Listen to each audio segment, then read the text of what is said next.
একটু যদি কম সময়ে এরকম স্বাদ করে যদি চিড়ের পোলাও করা যায়, তাহলে সকালের জলখাবার বলো আর সন্ধ্যার জলখাবার বলো, মন্দ লাগবে না কিন্তু, দারুণই লাগবে। তো বন্ধুরা, আমি ২ রকমভাবে চিড়ের পোলাও করি। আর যেভাবে করব তোমাদের দেখাবো। তো দেখো, আমি একটু রসুন কুচি করে নিয়েছি, আর ওখানে গাজর আর বিনস আর হচ্ছে পেঁয়াজ কেটে নিয়েছি। তো এখানে সব কেটে রেডি করে রেখেছি, একটা ডিমও নিয়ে নিয়েছি। তো বন্ধুরা, এখানে কাঁচা লঙ্কা তোমরা অ্যাড করলে করতে পারো, কিন্তু আমি করিনি, একটু গোলমরিচ দেবো। যেহেতু ঘরে যদি বাচ্চা থাকে তাহলে কাঁচা লঙ্কা না দেওয়াই ভালো। তো ওই জন্য আমি কাঁচা লঙ্কা দেবো না। তো চলো, কড়াইয়ের মধ্যে তেল দিয়ে ডিমটা একটু ভেজে তুলে নেবো আগের থেকে। তারপরে ডিমটা ভাজার পর এখানে দারচিনি, লবঙ্গ, এলাচ দিয়ে আমি তেলের মধ্যে দিয়ে দেবো। দিয়ে একটু কাজু, কিশমিশ আর একটু বাদাম দিয়ে দেবো তেলের মধ্যে। দিয়ে এটাকে একটুখানি ভেজে নেবো, একটু লাল লাল করে ভাজা ভালোভাবে হয়ে যাবে। তারপরে যে কেটে রেখেছিলাম সেগুলো দিয়ে দেবো। তো দেখো, এখন কিশমিশটা কত সুন্দর ভাজা হয়েছে। এরকমভাবে ভেজে নিলে না খেতেও কিন্তু ভালো লাগবে। তো আমি তার মধ্যে আবার একটুখানি রসুন কুচিটা যেটা করেছিলাম, তো সেটা দিয়ে দিলাম। একটু ব্রাউন কালার আসলে আমি যে গাজর, পেঁয়াজ আর বিনস কেটে রেখেছিলাম, তার সাথে কিন্তু আলুও কেটেছিলাম। তোমাদের আলুটা বলতে ভুলে গেছিলাম। তো যাই হোক, একসাথেই কাটা ছিল। তোমরা দেখলেই বুঝতে পারবে। তো এর মধ্যে সব কিছু একবারে দিয়ে একটু নুন দিয়ে ভাজা করব। নুন দিয়ে ভাজা করলে নরম হয় কিন্তু ভাজাটা।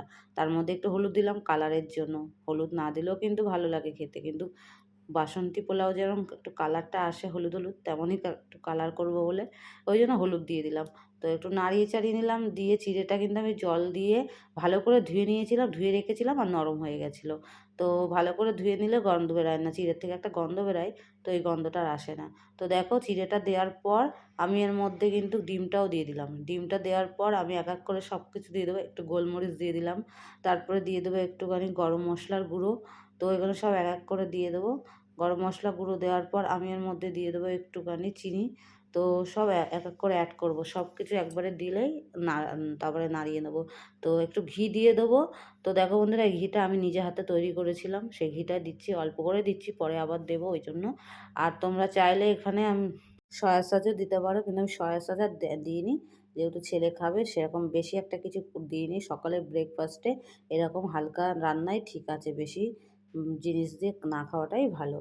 তো দেখো, দেওয়ার পর আমি একটু ভালো করে নাড়িয়ে দিলাম, চিনি দিলাম, গরম মশলা দিলাম, একটু গোলমরিচের গুঁড়ো দিলাম, একটু ঘি দিলাম। সব কিছু যখন একবারে দেওয়া হবে ভালো করে নাড়িয়ে নেব, ভালো করে নাড়িয়ে যে ভেজে নেব। দেখো বন্ধুরা, কেমন হয়েছে তোমরা জানাবে। দেখো, এত সুন্দর লাগছে না, খেতেও কিন্তু দারুণ হয়েছে। তো এটা এমনিও খাওয়া যায়। আমি একটু স্যালাড দিয়ে খাবো, যেহেতু আমার স্যালাড দিয়ে এইসব জিনিস একটু বেশি ভালো লাগে।